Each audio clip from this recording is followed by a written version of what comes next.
En esta sesión vamos a enfocarnos en un tema que trasciende el mero cumplimiento normativo: el análisis técnico de los medios de egreso en centros comerciales de tipo mall. Nuestro objetivo es revisar cómo se dimensiona, se configura y se verifica el sistema de evacuación para garantizar que ante un incendio, todas las personas puedan salir de manera rápida y segura.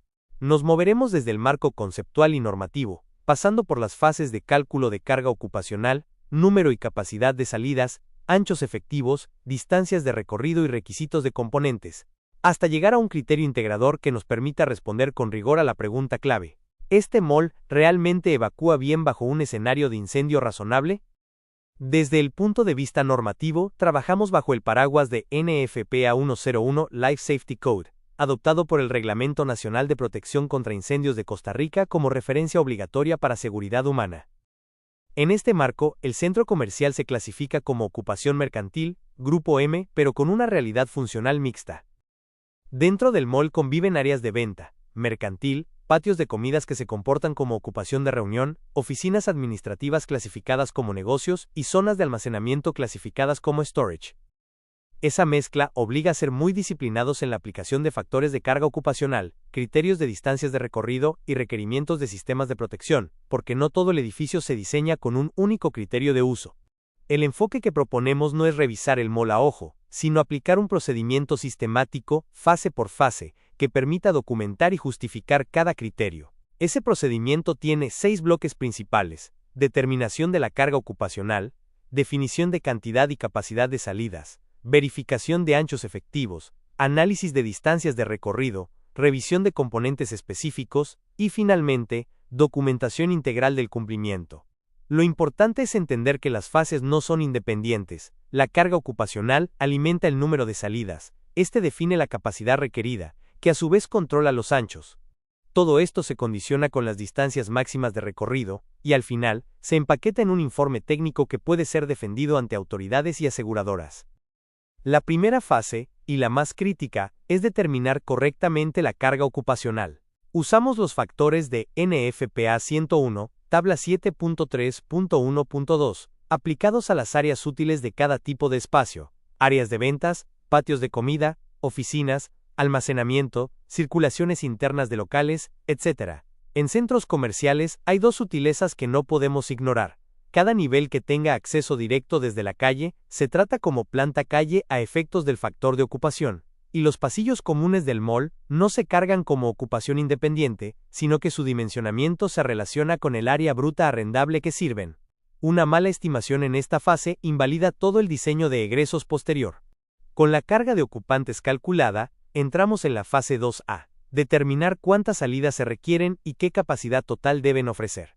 La normativa establece umbrales claros: para ocupaciones de 50 a 500 personas, mínimo 2 salidas, de 500 a 1000 personas, mínimo 3, y cuando superamos 1000 ocupantes, debemos disponer de al menos 4 salidas independientes. En paralelo, empezamos a pensar en capacidad. No basta con cumplir la cantidad mínima, debemos asegurar que la suma de las capacidades de las salidas, puertas, pasillos, escaleras, sea suficiente para evacuar a la carga ocupacional en un tiempo razonable, considerando los factores de capacidad por unidad de ancho que la norma define para cada tipo de componente. La fase 2B incorpora la dimensión geométrica: cómo se separan las salidas en planta. La regla de la diagonal nos dice que la distancia entre 2 salidas que sirven a la misma área debe ser, al menos, la mitad de la diagonal de ese espacio, o 1/3 si el edificio cuenta con sistema completo de rociadores automáticos. Lo que buscamos es independencia real de rutas de escape, que un incendio localizado no pueda bloquear simultáneamente las 2 salidas principales. En la práctica, esto nos lleva a ubicar salidas en fachadas opuestas o en extremos opuestos del mall, y a comprobar sobre plano, con medidas, que esa separación mínima se cumple y se puede demostrar. En la fase 3A nos enfocamos en cómo medimos el ancho efectivo de los medios de egreso. No trabajamos con anchos nominales, sino con la sección real disponible para el paso de personas. En puertas, el ancho efectivo se mide desde la cara de la hoja abierta a 90 grados hasta el marco opuesto. En escaleras, entre paramentos o barandas, considerando la proyección permitida de pasamanos. En pasillos, entre obstrucciones permanentes. Este detalle es crucial: una puerta de 90 centímetros suele tener menos ancho efectivo cuando está instalada. Un pasillo con nichos de exhibición columnas o mobiliario fijo, puede perder varios centímetros útiles. Todo cálculo de capacidad debe hacerse con estos anchos efectivos para no sobreestimar la capacidad de evacuación del sistema. La fase 3B introduce un criterio de robustez, el principio de redundancia del 50%. La idea es que, si una de las salidas deja de estar disponible por efecto del incendio, las salidas remanentes deben tener suficiente ancho y capacidad para evacuar, al menos, el 50% de la carga total de ocupantes. Eso significa que no podemos dimensionar cada salida simplemente como carga total dividida entre número de salidas. Debemos dimensionarlas de modo que la pérdida de una no haga colapsar el sistema. En términos prácticos, cuando hacemos los cálculos de capacidad por ancho, verificamos explícitamente este escenario de falla parcial de una salida. En la fase 4 evaluamos las distancias de recorrido. ¿Cuánto tiene que caminar la persona desde el punto más remoto hasta llegar a una salida aceptable? En un mall, el recorrido típico se descompone en 3 tramos, del interior del local al pasillo común, a través de pasillos hasta interceptar una salida de nivel o una escalera, y desde esa salida intermedia hasta un lugar seguro en el exterior. Los límites normativos de distancia dependen de la presencia o no de rociadores y del tipo de ocupación. Por ello, las decisiones de trazado de pasillos, ubicación de núcleos de escaleras y posición de las salidas al exterior deben tomarse con la tabla de distancias máximas en la mano, y verificarse con mediciones reales sobre el diseño, no con impresiones visuales. La fase 5 baja al detalle de componentes, puertas, escaleras, rampas, vestíbulos de salida, etc.